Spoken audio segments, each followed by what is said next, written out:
¡Viva España! El caballito de mar.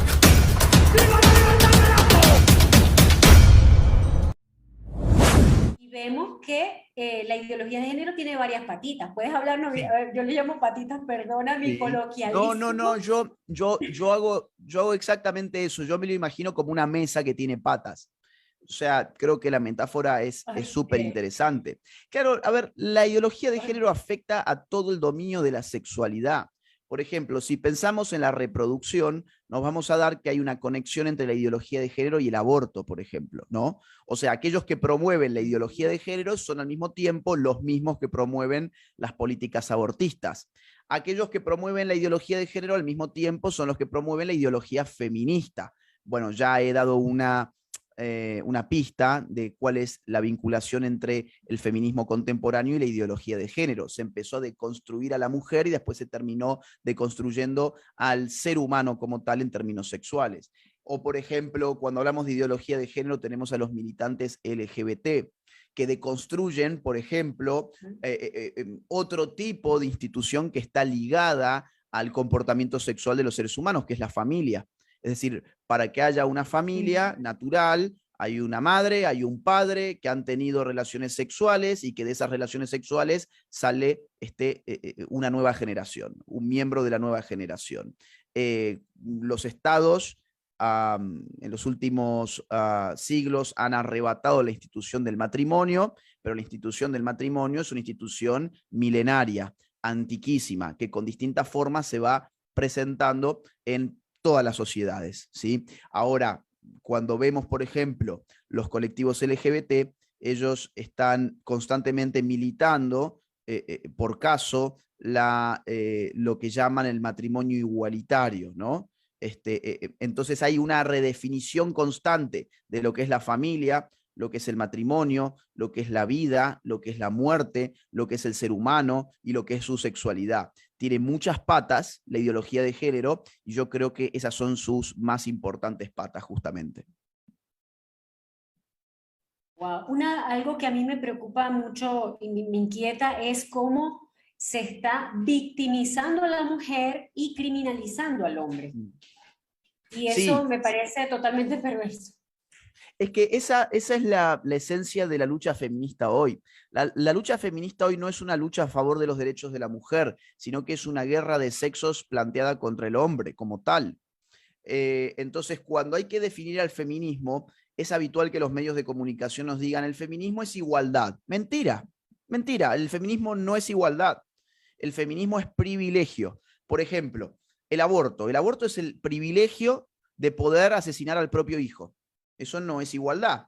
El hombre, por ejemplo, no tiene ningún poder de decisión sobre el hijo que depende de la existencia también de ese hombre, porque las mujeres no tienen hijos por sí solas. Para constituir un nuevo ser humano se necesita ambos sexos, pero a la hora de definir, quitarle la vida o dejarlo desarrollarse como el ser humano que es, pues solamente la mujer tiene el privilegio de poder acabar con ese niño. Y claro, me dirán, bueno, es que la mujer lo lleva en sus entrañas. Sí, lo lleva en sus entrañas, pero una vez nacido ese hijo, el padre tendrá, por ejemplo, que trabajar para la subsistencia de ese hijo. Entonces, si el feminismo fuese igualdad, por ejemplo, vos fíjate qué perverso que es esto, ¿no? Pero si el feminismo fuese igualdad, el feminismo también tendría que plantear que el hombre puede decidir hacer abortar a su mujer, o que para que la mujer pueda abortar en calidad igualitaria respecto del hombre, el hombre tendría que dar su visto bueno. Por ejemplo, yo estoy en contra del aborto en todas sus formas, ¿sí? Pero con ese ejemplo uno ve claramente que no buscan igualdad. O, por ejemplo, las feministas te dicen que hay una brecha de género en los salarios, pero callan sobre cualquier otra brecha de género mucho más visible, mucho más palpable, como por ejemplo la brecha de las cárceles, ¿sí? Las cárceles en nuestras sociedades están inundadas de hombres. Y se me dirá, bueno, son los que cometen crímenes. Sí, es cierto, pero también es cierto que según importantes estudios de universidades americanas, por ejemplo, en Estados Unidos, un hombre tiene muchas más probabilidades de ser condenado por un jurado en comparación con las probabilidades que tiene una mujer por el mismo delito, ¿sí? O, por ejemplo, por el mismo delito, esto lo han encontrado unos investigadores franceses hace algunos años, por el mismo delito, a la mujer se le da en promedio menos años de cárcel que al hombre. Bueno, este tipo de brechas yo nunca las he escuchado en boca de ninguna feminista. O, por ejemplo, las brechas de jubilación. En muchos países, como el mío, Argentina, la mujer se jubila antes que el hombre, puede descansar antes que el hombre. Y esa brecha tampoco nos la dicen. O, por ejemplo, la brecha de la esperanza de vida. En todos nuestros países, el promedio de esperanza de vida beneficia a la mujer en casi 6 años. Las mujeres en nuestros países viven 6 años más en promedio que los hombres.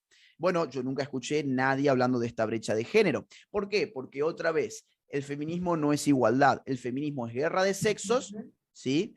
Que plantea privilegios para la mujer a partir de un discurso de victimización. La mujer empieza a, digamos, no a liberarse, sino a autosometerse al poder del Estado. Si en algún momento la mujer estaba sometida por el hombre, hoy la mujer a través del feminismo se somete a la autoridad del Estado. ¿Para qué? Para sacar privilegios de esa autoridad, ¿no? Eso es hoy el feminismo. Es una cosa insólita que tantas mujeres hayan caído en esa trampa, pero yo tiendo a pensar que ese tipo de discurso es muy cómodo para las personas que no tienen seguridad de sí mismas. Si yo no estoy seguro, siendo mujer, de tener la capacidad para encontrar un trabajo por mis méritos, pues me va a venir muy bien que alguien me diga que acá hay un patriarcado, que en verdad hay un techo de cristal y que yo no puedo valerme por mí misma, no por mi falta de mérito, sino porque el sistema complota en contra mía. O, por ejemplo, pienso, no sé, en la mujer que no quiere hacerse cargo de la responsabilidad de la maternidad. Bueno, me viene muy bien, en vez de asumir que yo quiero asesinar a mi propio hijo, me viene muy bien tener una ideología que me diga que no, que en verdad el patriarcado me está oprimiendo porque me obliga a ser madre y que yo tengo que tener derecho a decidir sobre mi cuerpo. Y bueno, todo eso se vuelve muy cómodo, ¿no? Ser la víctima de la película se vuelve muy cómodo porque todos te quieren acariciar, todos te quieren consolar, todos te quieren beneficiar y reparar daños que en muchos casos ni siquiera existen, solamente que ellos los han creado. Te pongo un ejemplo. La menstruación ha pasado a ser un problema feminista acá en Argentina y se ha planteado una legislación para lograr justicia menstrual.